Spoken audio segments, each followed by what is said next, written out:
Ninguna cultura originaria de Latinoamérica ha dejado tantos testimonios concretos como los mayas.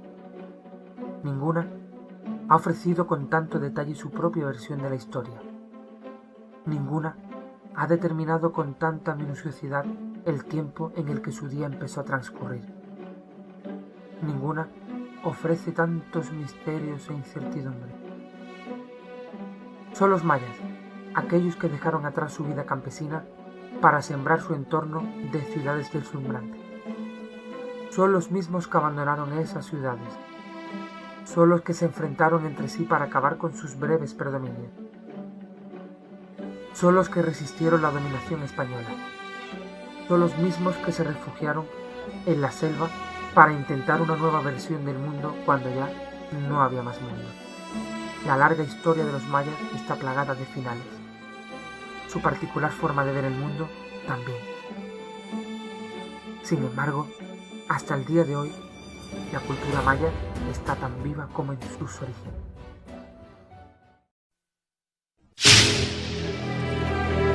La civilización maya.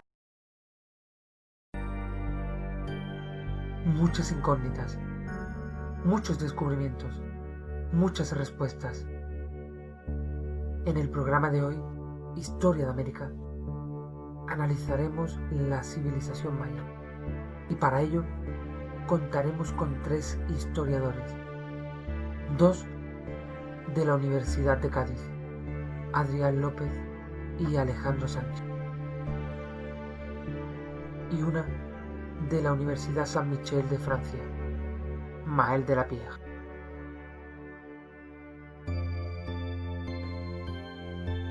Bueno, es un honor tener a Adrián López esta tarde aquí. Adrián, háblanos un poco sobre el calendario maya. ¿Quiénes fueron los verdaderos creadores de esta gran incógnita que tanto conocemos todos y de la que tanto se ha hablado, el calendario? Los verdaderos creadores del calendario maya no...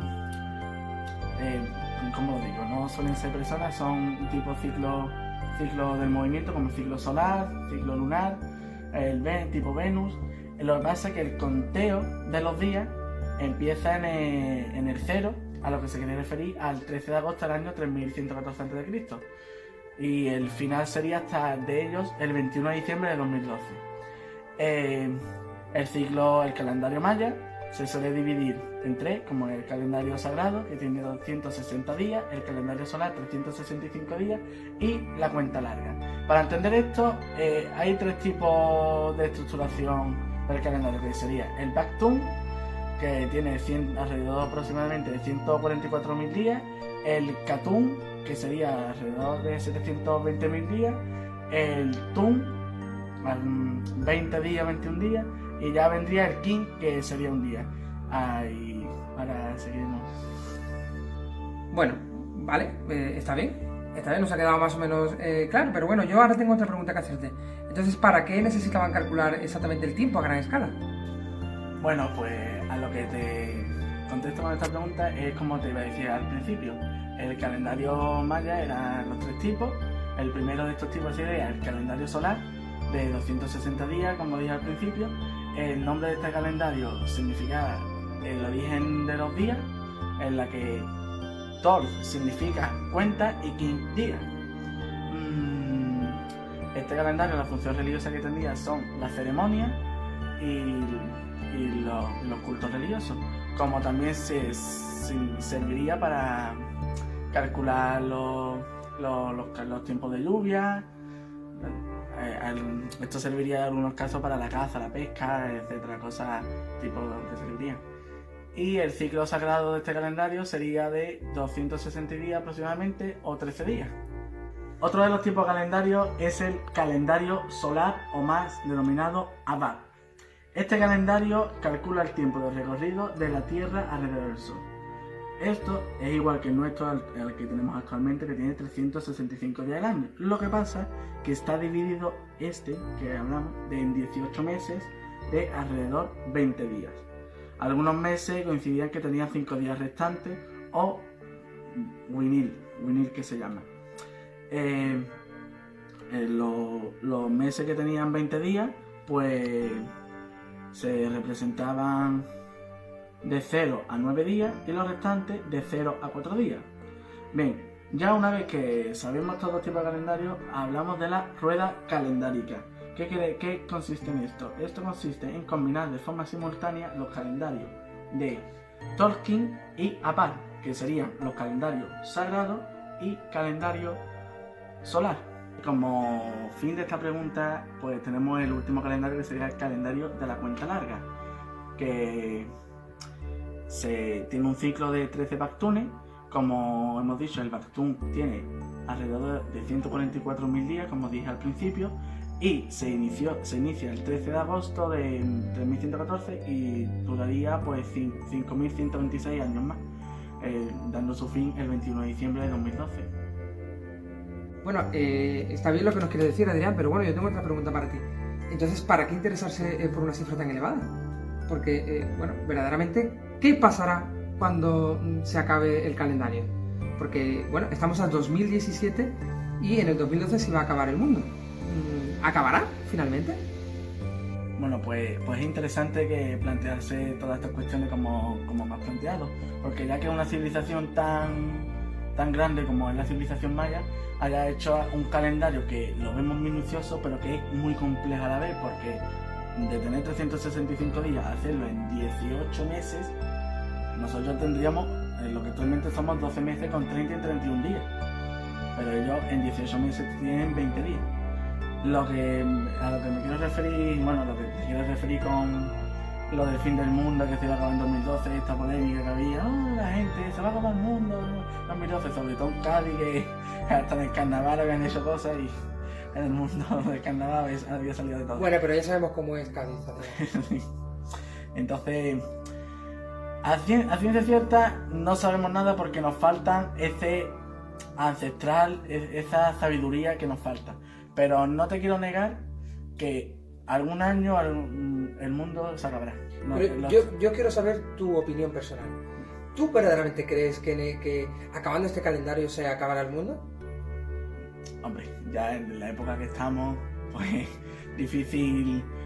Hombre, vamos a ver, es que el calendario, el fin, se decía que el 21 de diciembre se acaba el mundo de 2012. No, se acababa para ellos. Porque el fin de ellos, como dije al principio, en el calendario de la cuenta larga, se inicia en el 3114, el 13 de agosto, y finaliza el 21 de diciembre de 2012. Acaba para ellos lo que es su mundo, su civilización, aunque hay algunos mayas todavía por la civilización americana.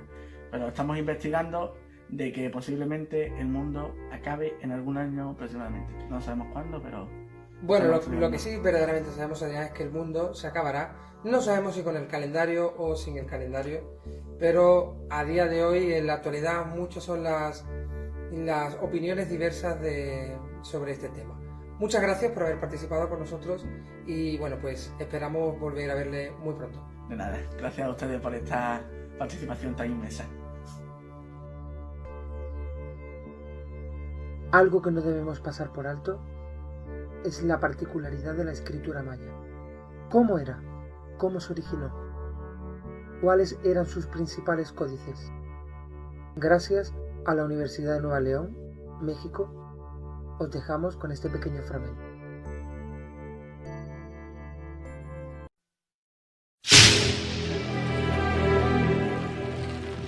La escritura de los mayas, también comúnmente llamada jeroglíficos mayas, fue el sistema de escritura de la civilización maya de Mesoamérica y en la actualidad el único sistema de escritura mesoamericana ya descifrada. Las inscripciones más antiguas identificadas como mayas datan del siglo III a.C. La escritura maya utiliza logogramas complementados por un conjunto de glifos silábicos, con función similar a la actual escritura japonesa. Esta escritura fue llamada jeroglífica por los exploradores europeos de los siglos XVIII y XIX que, aunque no lo entendieron, apreciaron su apariencia que recuerda a los jeroglíficos egipcios, con los que la escritura maya no tiene conexión. La escritura de la cultura maya consistía en un conjunto de glifos muy elaborados que fueron pintados laboriosamente sobre cerámica, paredes o códices de papel, grabado en madera o piedra, o moldeada en estuco. Actualmente se piensa que los códices y otros textos clásicos fueron escritos en una forma literaria del idioma cholti, lengua mayense. Es posible que la élite maya hablara este idioma como lengua franca de toda el área maya, pero también es posible que los textos hayan sido escritos en otros idiomas mayas de la cuenca del Petén y la península de Yucatán, especialmente en yucateco. Los códices mayas son libros escritos antes de la conquista española del continente y muestran algunos rasgos y cálculos matemáticos y astronómicos de la civilización maya. En su escritura se emplean caracteres jeroglíficos. Aunque han llegado 4 a nuestros días, eran muchos más los libros mayas escritos al tiempo de la conquista de Yucatán en el siglo XVI, pero casi todos fueron destruidos más tarde por conquistadores y sacerdotes. En particular, los encontrados en la península de Yucatán fueron destruidos por órdenes de Fray Diego de Landa en julio de 1562. Podemos decir que los códices son una fuente de información primaria de la cultura maya, junto con las inscripciones en piedras y monumentos, y estelas que sobrevivieron hasta nuestros días y los frescos de algunos templos. Muchas de las claves para entender al mundo maya fueron así destruidas. Solamente 3 códices y una parte de un cuarto sobrevivieron hasta nuestros tiempos. 3 de ellos llevan el nombre según el lugar de su custodia, los 3 primeros. El cuarto lleva el lugar donde se expuso por primera vez en 1971. Estos son el Códice de Dresde, el Códice de Madrid, también conocido como el Códice Trocortesiano, el Códice de París, también conocido como el Códice Peresiano, y el Códice de Grolier, también conocido como el Fragmento de Grolier. El Códice de Dresde está guardado en la Biblioteca Estatal en Dresde, Alemania. Desde el punto de vista artístico, se ha considerado que el Códice Dresde es el más bello de los 3 manuscritos mayas que se conocen, debido a la claridad de sus trazos y a la cuidadosa disposición de los textos. Tiene 39 hojas pintadas en ambos lados, largas y estrechas. El códice explica detalles del calendario y del sistema numérico de los mayas. El Códice Madrid tiene 112 páginas, 56 hojas pintadas por ambos lados, largas y angostas y creadas con papel indígena. Su contenido es calendárico y ritual y contiene también almanaques con temas tales como enfermedades, ritos para provocar la lluvia y cosechas. Al parecer los sacerdotes lo consultaban para predecir el futuro y establecer los días más adecuados para realizar distintas labores. El Códice de París o Peresianus es uno de los códices mayas que aún se conservan, recibió ese nombre por encontrarse en la Biblioteca Nacional de París. Su estado de conservación es deplorable y muchas páginas han perdido los textos e imágenes. Se trata de un códice pequeño en comparación con los demás, aunque originalmente contaba con 24 páginas de las que 2 se perdieron y en otras tantas el deterioro es casi total. Se encuentra en la actualidad en la Biblioteca Nacional de Francia y guardado celosamente sin exhibición al público. El documento dispone tan solo de un total de 11 páginas. El Códice Grolier es un fragmento de 11 páginas pobremente conservado en papel amate estucado, y se ha determinado que debió pertenecer a un libro con 20 páginas. Actualmente está guardado en un museo de México, pero no expuesto al público. La autenticidad del códice es muy controvertida. La mezcla de sistemas de cálculo y de repertorios iconográficos sería, según algunos, la mezcla realizada por un hábil estafador. Otro motivo para pensar en su falsificación es la ausencia de datos astrológicos y de predicciones. Muchas son las incógnitas que siguen alrededor de la escritura maya, una civilización muy conocida, y desconocida al mismo tiempo.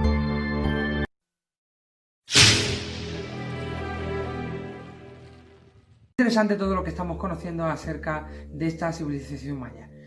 Ahora vamos a tener el placer de contar con la presencia de Alejandro Sánchez, que nos va a comentar un poco acerca de la economía sobre esta civilización. Buenas tardes, Alejandro. Buenas tardes, muchas gracias por haberme invitado a este programa. Bueno, sobre lo que usted me ha preguntado sobre la economía maya, podríamos decir que la economía maya se basaba sobre todo en los recursos que daba la tierra.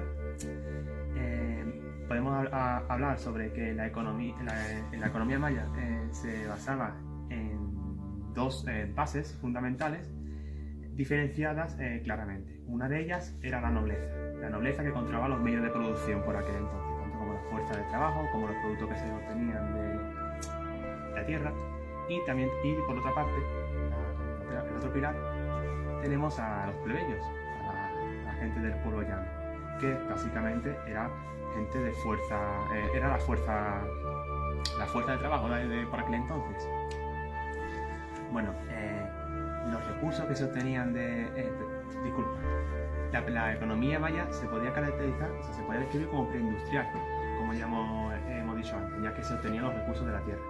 Por lo tanto, se quiere decir que la agricultura era el pilar fundamental de esta. De ahí se obtenían recursos de todo tipo, desde animales, vegetales, minerales. Podemos hablar sobre algunos de estos tipos de recursos que seguro que les suenan. Por ejemplo, del recurso vegetal, el maíz.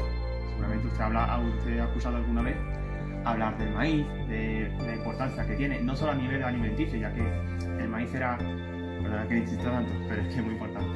El maíz era muy importante, no solo a nivel alimenticio, ya que mucha gente del pueblo era vegetariano a la fuerza, ya que no podían permitirse otro tipo de cosas. Claro.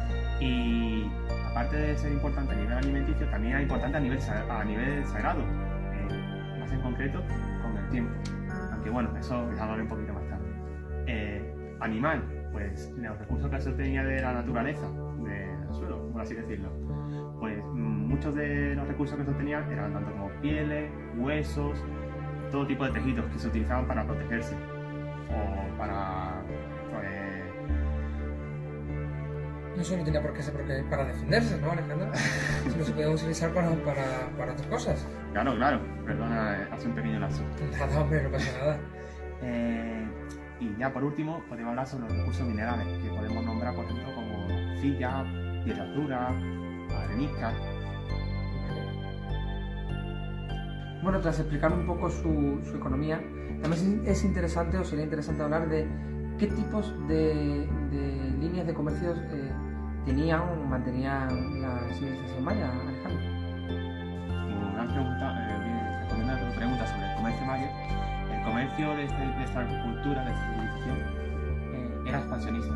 Querían llegar lo más lejos posible, buscando diferentes zonas ecológicas para obtener diferentes productos a los que ellos producían, evidentemente. ¿Y qué zonas exactamente?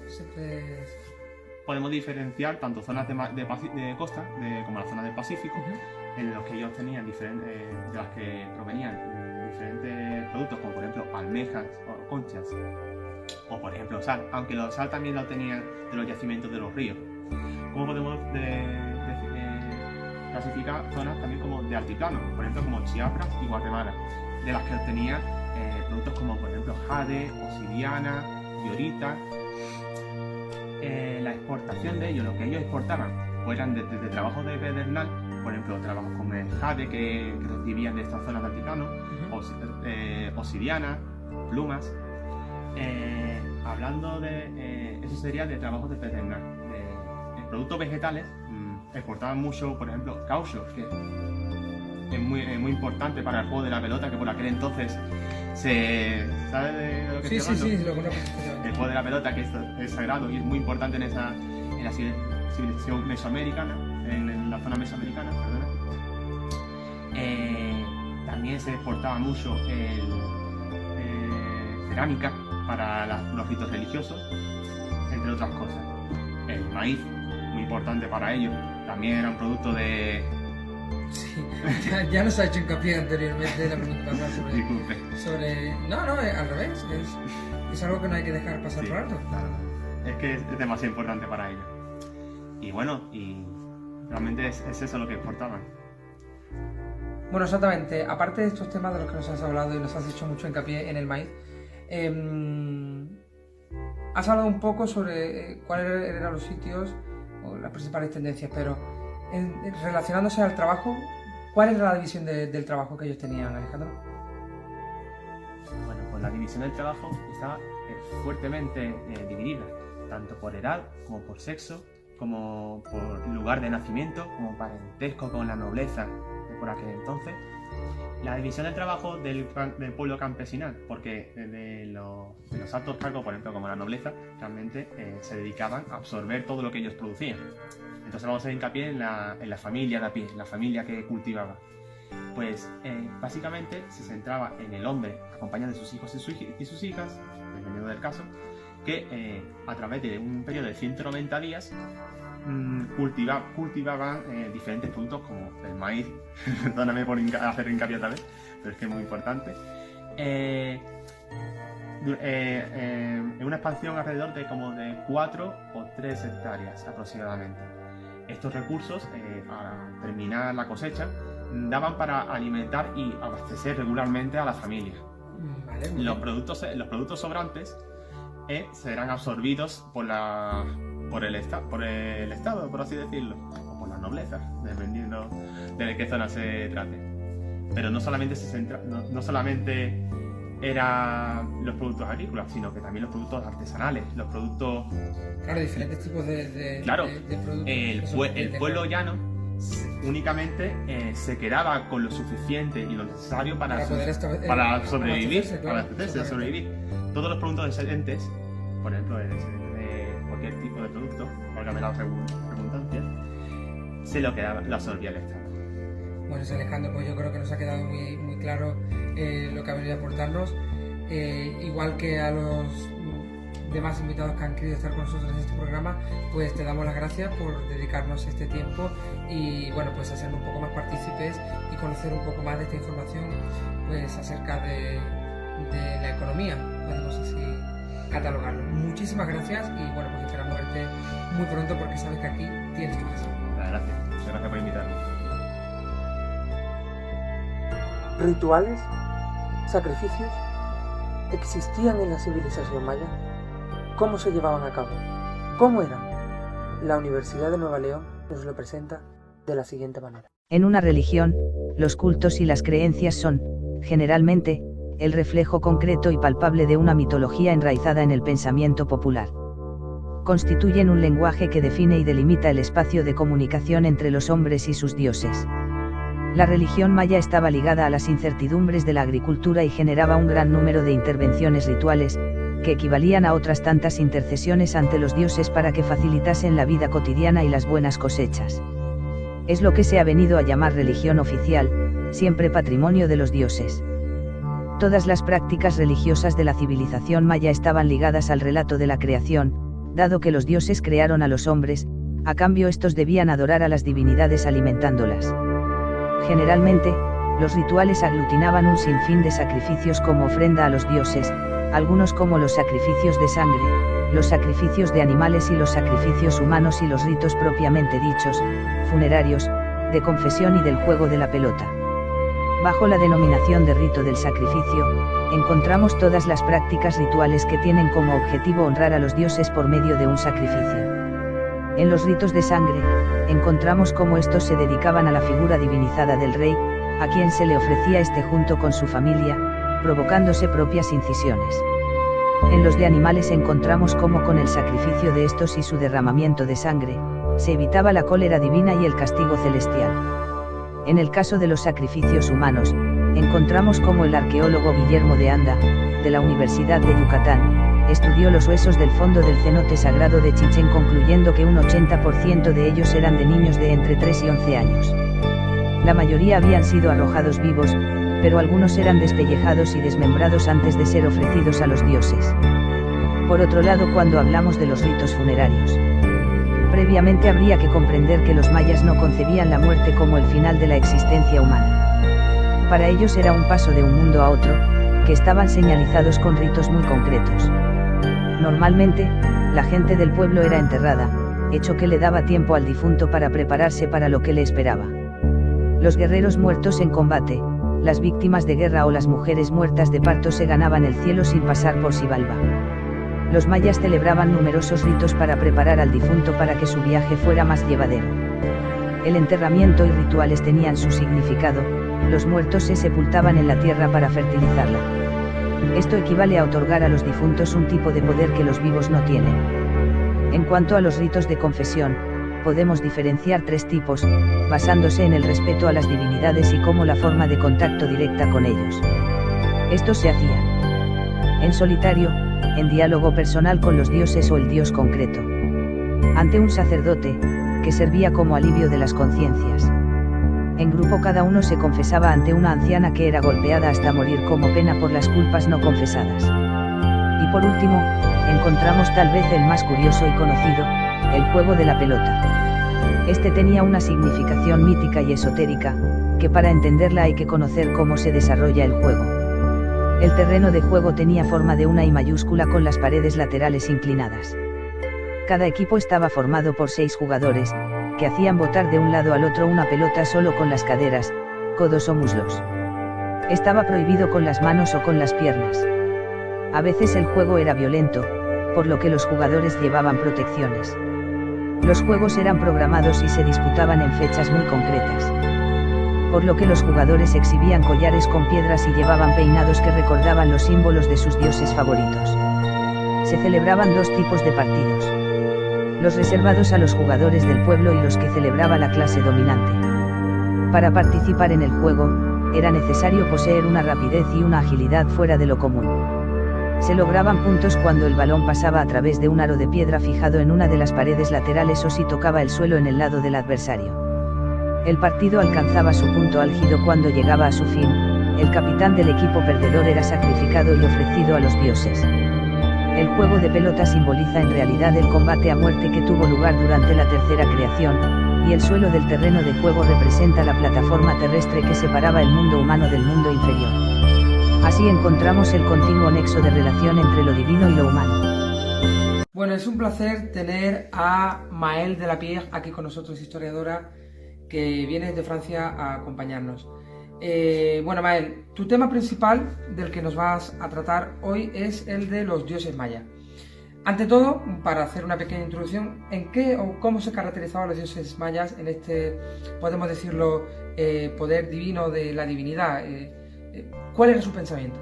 Hola, gracias por haber invitadome. Entonces, la civilización maya se caracterizaba por creer en muchos dioses asociados a múltiples elementos de la naturaleza. Muchos de esos dioses tenían características duales como humano-animal, viejo-joven, hombre-mujer. El peso de la religión en esta cultura los llevaba a realizar diversos sacrificios humanos para satisfacer el deseo de las divinidades y evitar su ira. Bueno, entonces nos ha quedado claro cuál es el principal dios maya, pero bueno, imaginamos que hay más dioses aparte de este. ¿Nos pueden nombrar alguno más, un poco cuáles son sus características, Maëlle? Entonces sí, claro, hay otros principales dioses como Chak o Itzamna, Powhatan o Ixchel.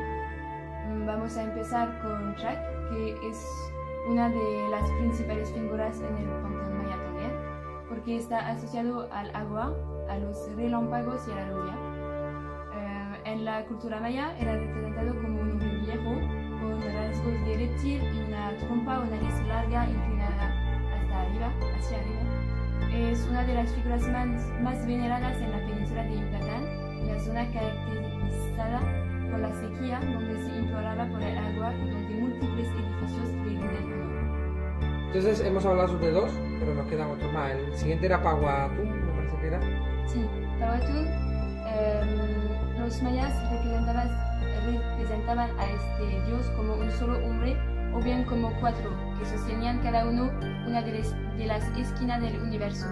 Por eso se lo denomina el cargador del cosmos. Su figura, con los brazos en alto sosteniendo la bóveda de la tierra, se contradice con su imagen de anciano desdentando con caparazón de tortuga.